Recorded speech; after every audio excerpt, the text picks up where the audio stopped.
Hey, how are you guys? So we got another Biante to review here. Let's see, I took it out of the box already, but it's a Holden Torana with an L34 package. This is the number 2 car driven by Colin Bond and Bob Skelton at the 1974 Bathurst 1000. And they came in 4th place according to my research in that race. Okay, I took it out the crystal case. Here we are.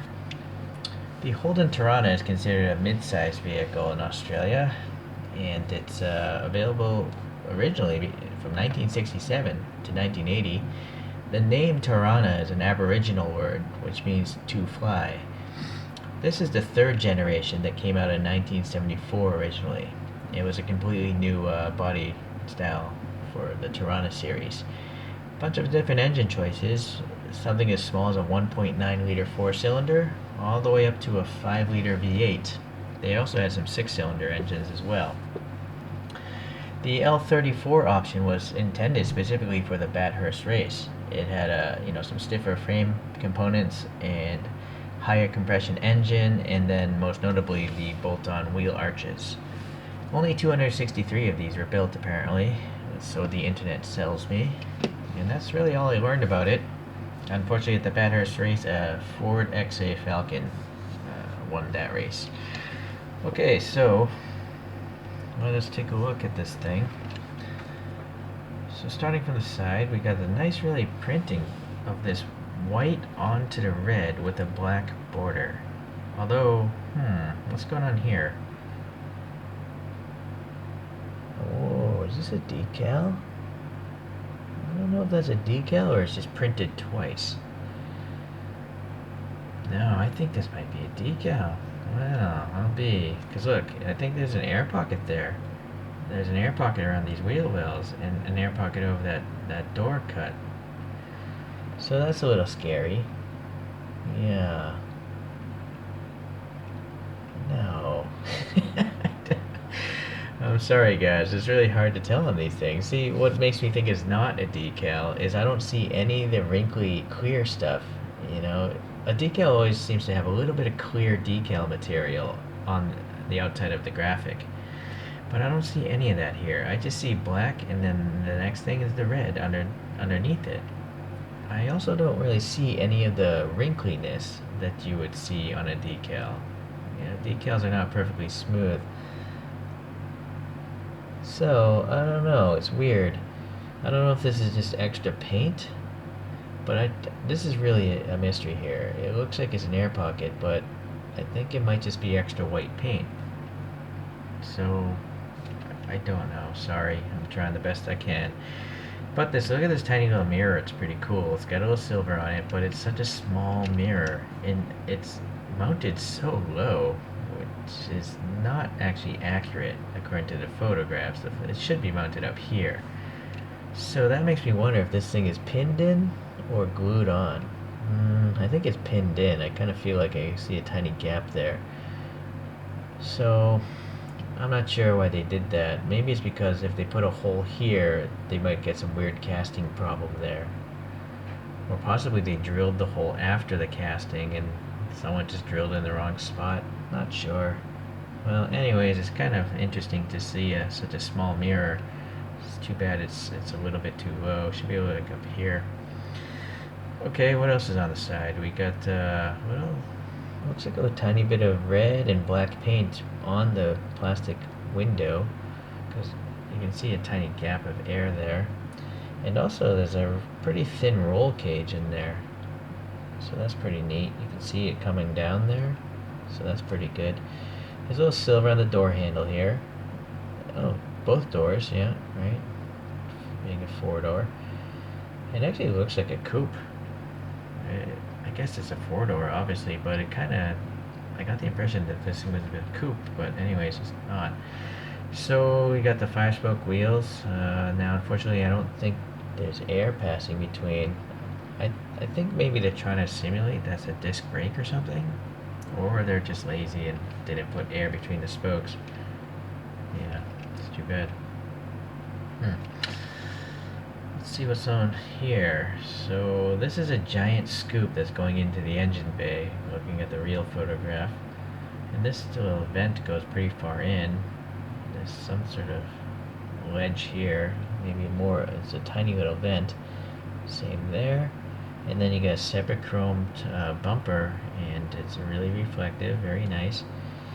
Is some sort of a lens covers for the headlight, but they molded it in a way that it looks like there's a headlight behind this cover.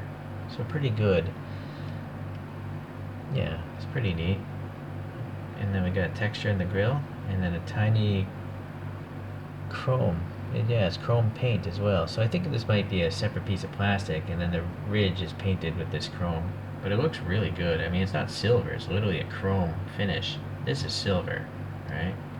Big difference. Okay, going to the hood here. Some ribbing there, some floating magical wiper blades that aren't connected to anything.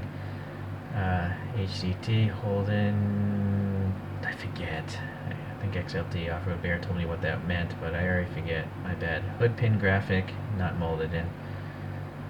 And a blue triangle. Not sure what that's for. Anyways, number 2, the Torana. That does look like it's tampo printed. Number 2 again. A little bit of paint rash here. It's kind of expected on a red car. It's not so bad, I guess, but it's not ideal either. More of that roll cage there. Looks like a Marlboro graphic. Holden's printed really nice here. And then we got some separate plastic tail lights, the clear lights here, looking pretty good. And they got a little black paint around the edges, so I think those are nice. Blank license plate, being a race car. And this side, what's going on this side? So again, there's that extra white paint there. White paint there, white paint there. There's also white paint here. It's very interesting. I don't know. This is the name of the race, the Hardy Ferodo 1000. It's a 1,000-kilometer race. Their sponsorship, the names of the drivers is looking good. Let's try to see the interior. So back seats, got some ribbing there. Armrests. It looks like there's some silver paint on the door. Okay, the front. We got a stick shift, steering wheel over there. Can't really see much on the dash though. That's the problem with the black interior. Some high seat rest there, on the front seats at least. No rear view mirror.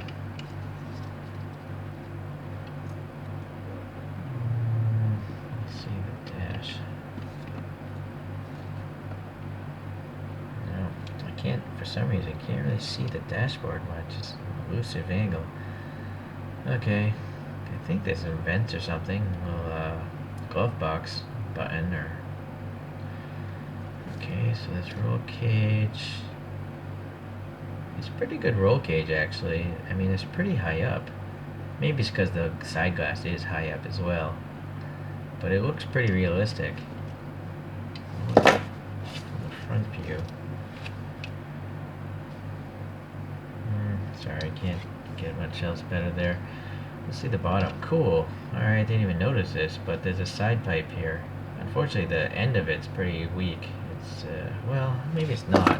I think there's a little dot there. Or maybe there isn't. Might just be worn off paint. Okay. So it's nice to see, you know, we know what the car is. We know who made it. We know where it's made. The only thing that's missing is like the year when this was made, what year this model came out. It's also press fit together, so fixing this might be problematic. It's running racing slicks. Yeah, it rolls well enough. Pretty cool detail. You know, they added some red paint here for the transmission, all that stuff, the drive shaft, whatever that is. So it's pretty cool. Yeah, separate bumpers, down underpinnings there. I'm just curious, what would those holes be for? Alright, well, anyways, it's cool. I never knew about the Torana. Never seen one before. Had it not been for me collecting these diecast cars, I would have never known this car ever existed. So it's nice. It's cool. But the one cool thing about collecting these vehicles, well, it's not the one thing. It's one of the benefits of many, I suppose. Let's pull out the spinning thing again. So it's wrapping around a corner. I did a recent. My last review was a bulk purchase, and this is the first of that review. This is a Ford XW Falcon GTHO, although it's from a 1969, so it's quite a gap. It's like a 1969 to 74, so that's a 5-year gap, right? Now this is considered a full-size vehicle, mid-size vehicle, so it makes sense as to why that looks the way it does, right?